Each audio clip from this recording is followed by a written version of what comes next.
assez génial ce qui se passe ici, parce que vous avez quelque part un concentré de ce qu'on fait de mieux en Bretagne en termes de coopération entre les différents acteurs.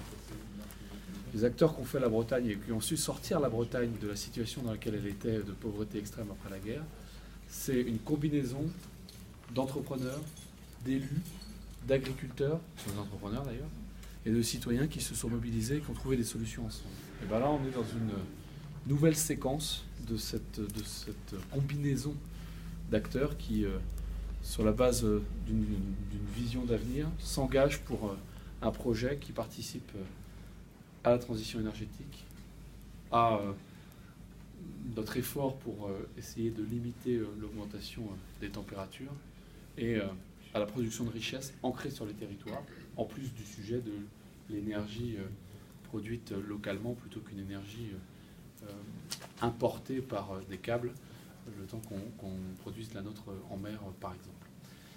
Donc nous sommes là dans un exemple de boucle vertueuse qui a été encouragée par tout le monde, mais que l'on doit d'abord aux acteurs du territoire.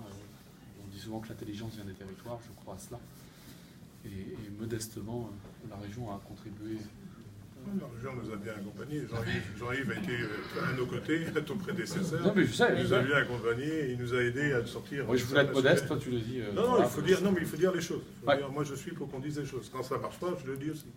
Mais non, je crois que la région a été importante pour l'Isère dans ce sujet-là. Jean-Yves Le Drian nous a accompagnés. Il est venu ici pour se rendre compte de ce qu'il y en est, notamment le 13 novembre, comme on l'a dit, mais bien d'autres moments. Et c'est vrai qu'on a eu des financements grâce à la région. Bon, la région n'a pas financé en euros directement, mais par contre a garanti des emprunts derrière aussi. C'est aussi une action importante parce que bon, il y a les subventions qui tombent, mais il y a aussi les garanties d'emprunt parce qu'on est, je vous rappelle, 400 000 euros de capital social, 15 millions d'euros d'investissement. Vous imaginez le nombre d'emprunts qu'il y a, donc il fallait quand même des collectivités qui puissent garantir. Et la région était de celle-là. Voilà. Donc je crois que c'est un projet de territoire, comme on l'a toujours dit ici, de réduction en termes de CO2, c'est la ligne directrice.